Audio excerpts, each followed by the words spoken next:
Wir wollen das Thema vertiefen. Bei uns im Studio ist unsere Südosteuropa-Korrespondentin Carolina Drüten. Schön, dass du heute Abend hier bist. Ja, also die Union ist ja mit ihrem Vorstoß jetzt vorerst gescheitert, Migranten an den deutschen Grenzen zurückzuweisen.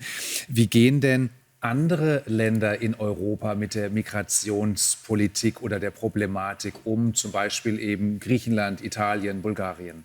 Also die Maßnahmen, die jetzt in Deutschland diskutiert worden sind, die sind andernorts zum Teil schon längst umgesetzt. Also zum Beispiel auch eben in Griechenland. Dort gibt es diese Pushbacks, wie die heißen. Das ist kein juristischer Begriff, aber es beschreibt eben diese Zurückweisung von Migranten.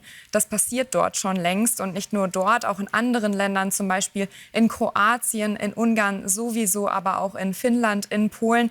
Das bedeutet also, dass Migranten, die ins Land kommen wollen, egal ob sie Asyl sagen oder nicht, zurückgewiesen werden. Und das passiert in vielen, vielen Fällen auch mit Gewalt. Also in Griechenland gab es verschiedene Recherchen von verschiedenen Medienunternehmen, dass Migranten eben auf dem Wasser, aber auch an Land zurückgewiesen werden, auch mit körperlicher Gewalt auf dem Meer ausgesetzt werden, zum Teil sogar ins Wasser geschmissen worden sein sollen. Also das sind die Berichte, die es dort gibt von verschiedenen Medien, BBC, New York Times, Spiegel. Und das ist eben das, was viele natürlich kritisieren, dass die Umsetzung dieser Zurückweisungen, was ja erstmal ein Wort ist, was nicht viel aussagt, in der Praxis fast immer mit Gewalt einhergeht. Und da sind auch so die Schwierigkeiten, die dann natürlich in der juristischen Umsetzung lauern und wo die Ampel dann auch sagt, also das muss genau geprüft werden, dass das ordentlich vonstatten geht. Die Union, die hofft ja eigentlich auf einen Dominoeffekt. Heißt, wenn Sie an den Grenzen zurückweisen, beziehungsweise die Grenzen ja faktisch dicht machen, oder Deutschland die Grenzen faktisch dicht macht, folgen dann auch andere Länder. Österreich und Polen haben ja schon sich ähnlich geäußert. Wie sehen das die übrigen Regierungen in Südeuropa? Ja, man könnte ja eigentlich meinen, dass das andere Länder in der EU durchaus auch kritisch sehen, weil wenn Deutschland eben zurückweist oder eben darauf besteht, dass die Dublin-Regeln eingehalten werden, also das Land, wo ein Asylsuchender zuerst ankommt, ist auch zuständig. Das ist nie Deutschland, weil Deutschland eben nicht an der EU-Außengrenze sind, sondern außer man fliegt ins Land? Das ist eine Möglichkeit. Oder in der Praxis ist es natürlich so, dass nicht alle Menschen, die ankommen in Bulgarien oder Griechenland, registriert werden. Also wenn natürlich da Menschen an dem System quasi vorbei ins Land kommen und dann über die östliche Meerroute zuerst, dann über die Balkanroute nach Deutschland kommen, bis dahin unerkannt, dann ist natürlich Deutschland zuständig. Das ist aber nach den Regeln, die es gibt, eigentlich so nicht vorgesehen. Passiert aber in der Praxis trotzdem. Und wenn aber jemand schon in Griechenland registriert ist, dann will die Bundesregierung quasi sagen, so, Griechenland ist zuständig, wir bringen den Menschen zurück.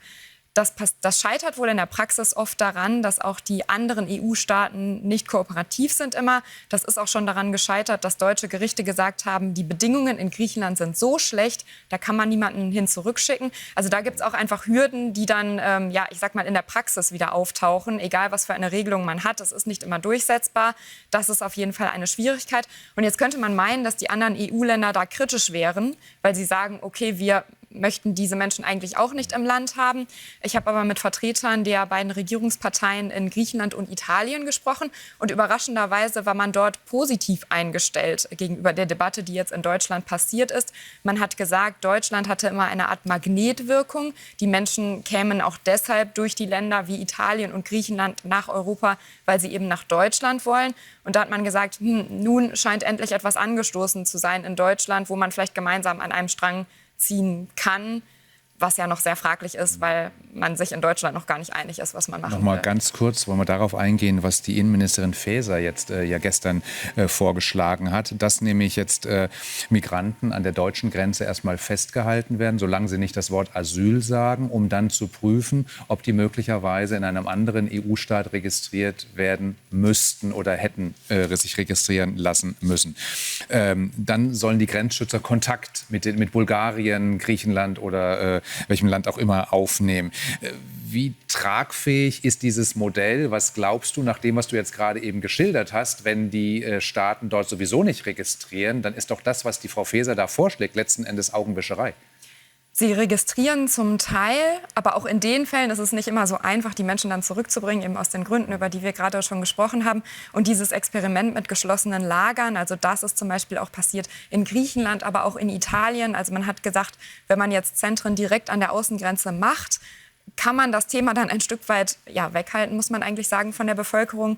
Das ist oftmals gescheitert. Also in Italien haben mehrere Gerichte geurteilt, dass man Migranten nicht ohne Grund inhaftieren darf. Es ist ja eine Art Freiheitsentzug. Das ist ein Problem auf jeden Fall. Und grundsätzlich Rückführungen, schwieriges Thema auch, also sogar innerhalb der EU mit den Dublin-Regeln, die eben bestehen. Und darüber hinaus natürlich noch viel schwieriger, denn es scheitert ja nicht nur an den EU-internen Regeln, sondern die Menschen, die kein Bleiberecht haben, die würde man ja gerne zurückführen in die Länder, aus denen sie eben kommen. Und das ist auch ein ganz, ganz großes Problem, dass da die Länder oftmals nicht bereit sind, die Menschen zurückzunehmen. Und es deshalb ein so großes Thema ist, auch immer wieder Straftäter nicht abgeschoben werden können. Eben noch das zweite große Thema. Sagt unsere Südosteuropa-Korrespondentin Carolina Drüten. Vielen Dank für das Gespräch. Dankeschön.